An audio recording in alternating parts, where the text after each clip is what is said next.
Yeah, for today's video mga ka-stack, makakabit nga pala tayo ng bolts ni Miyogeng. Kasi dumating na rin yung mga bolts natin na in-order. Tinabi ko nga pala yung standard bolts para pagka kinailangan magagamit ulit natin. Isang set nga pala ng body fairings bolts ang in-order natin. Meron na rin siyang kasama sa footboard pati na rin sa disc plate. Dito nga pala sa part na to, malapit na akong matapos ikabit yung mga bolts sa fairings. After ko nga dito sa body pairings, isusunod ko naman yung sa footboard. Dito nga pala, hindi lang ako basta nakakabit ng bolts kasi tinatanggal ko rin yung mga dumi-dumi, mga buhangin na sumisingit sa kabitan ng pairings at ng bolts.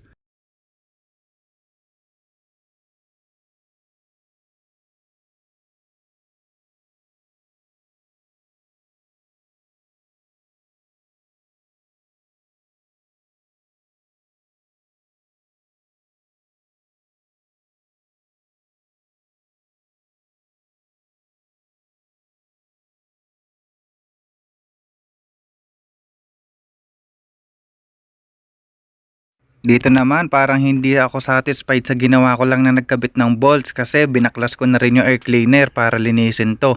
Hindi nga lang pala air cleaner yung binaklas ko kasi yung iba binaklas ko na din para malinis ko pati yung loob. At kaya ako binaklas kasi napag-isip-isip ko na kailangan din nating i-maintain ng kalinisan sa kalooban, hindi lang sa labas ng ating motor kasi minsan ito ang nagkokos ng kalawang sa loob ng ating mga frame o body o chassis ng ating mga motor.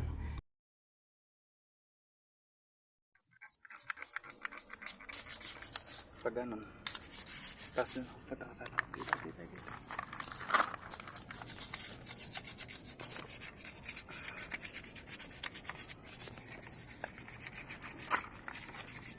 Yan lang, ito lang, makina lang. Bago ako.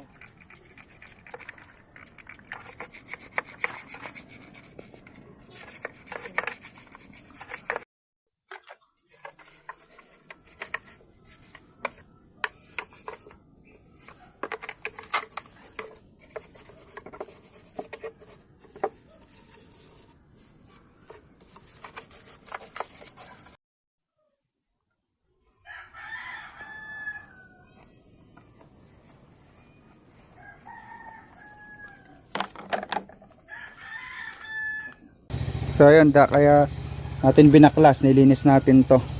Tapos kinabit na nga pala natin yung mga tornilyo kanina. Tapos nilinis natin yung airbox, air filter, ayan. Tapos na nating patuyuin, tsaka punasan. Tinignan natin, tinry ko yung ram air, oh. Tapos nilinis na rin natin loob.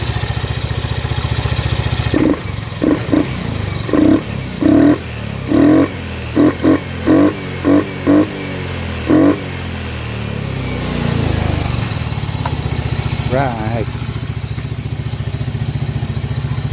Balik na natin.